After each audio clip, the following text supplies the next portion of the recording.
It begins with a map of Europe, trembling under the iron fist of Nazi control. Cities lie in ruins, resistance networks whisper in the dark, and the world holds its breath for a turning point that could decide the fate of humanity. By early 1944, the Allies know that a single decisive strike against Hitler's fortress Europe is inevitable.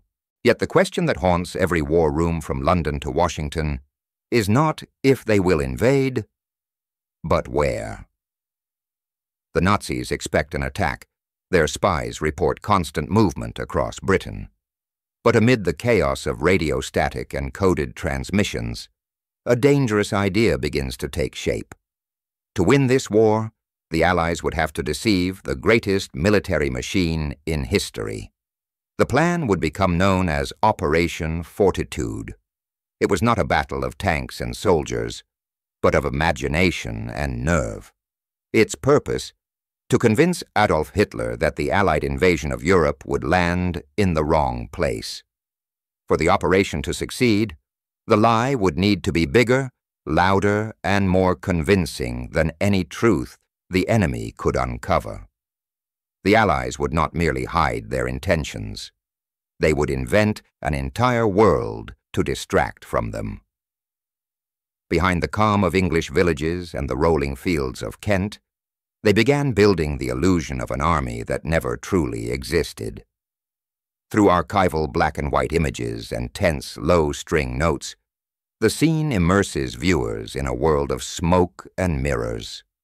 War, once measured in bullets and blood, is now fought in the invisible realm of perception.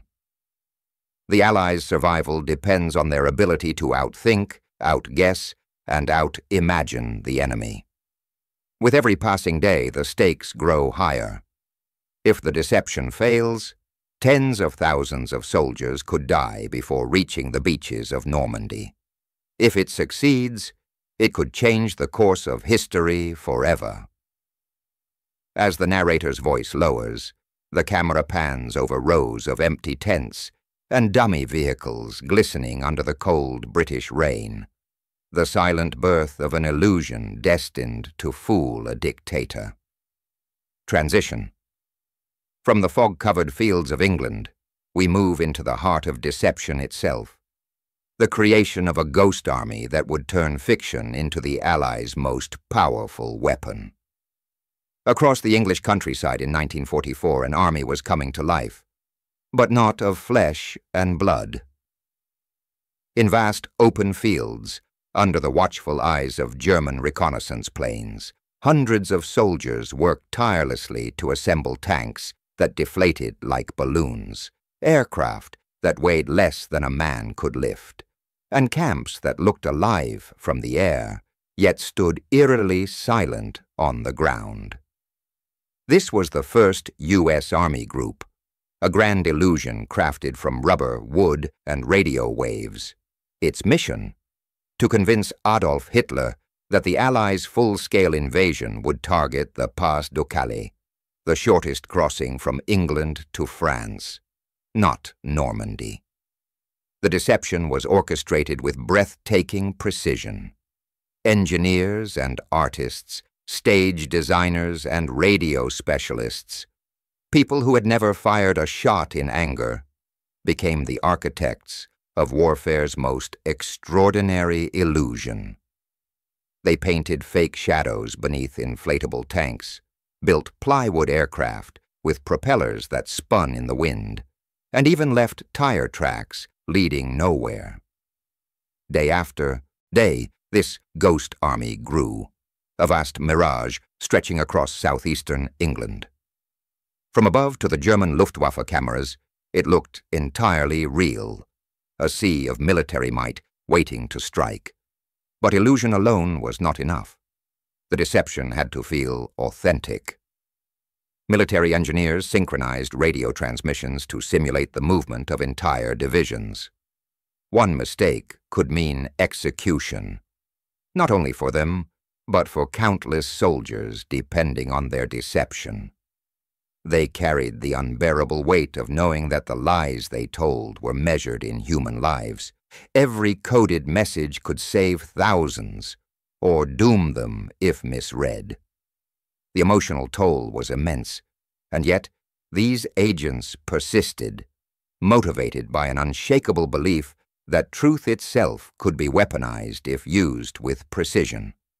As Allied generals refined the timing of D-Day, the fake reports intensified. False divisions, fake landings, and detailed movements across southeast England reached Hitler's desk almost daily. Allied radio operators continued to transmit fake orders from the fictitious 1st U.S. Army Group. Dummy landing crafts still float along the southeast coast of England, and actors in uniform maintain their charade in fake camps. From the skies, reconnaissance photos still show a phantom army poised to invade Calais. To the German High Command, the Normandy assault looks like a feint, a clever distraction to pull their attention away from the real invasion that, they believe, is yet to begin. Hitler, consumed by his own belief in military genius, refuses to release his panzer divisions to Normandy. For days, he clings to the illusion, certain that the Allies would soon strike where he least expects: Calais. Meanwhile, on the beaches, chaos reigns. When the tide finally turns and the Allied foothold becomes unshakable, it is clear the success of D-Day owes as much to illusion as to courage. The greatest bluff in military history has worked. Operation Fortitude has deceived not only Hitler, but an entire war machine that prided itself on intelligence and precision. The cost of belief and the price of imagination has been revealed. Transition. As Europe begins to awaken from its nightmare, the echoes of Fortitude linger, a haunting reminder that in the theater of war, victory sometimes belongs not to the strongest, but to the most convincing illusionist. They had seen the aerial photographs, intercepted the radio chatter, and trusted reports from their own agents, all confirming the existence of the 1st U.S. Army Group under Patton's command. Even Hitler, in his final months, clung to the belief that Calais had been the true invasion point, never fully understanding that he had been masterfully manipulated. The scale of Fortitude's success reshaped the way intelligence and warfare were understood. It proved that wars were not only fought with weapons and courage, but also with ideas, psychology, and the art of storytelling. As the decades passed, Operation Fortitude's legacy evolved beyond the battlefields of World War II. It became the foundation of modern psychological operations, from Cold War disinformation campaigns to the digital propaganda wars of the 21st century. And that even noble lies can leave shadows long after victory.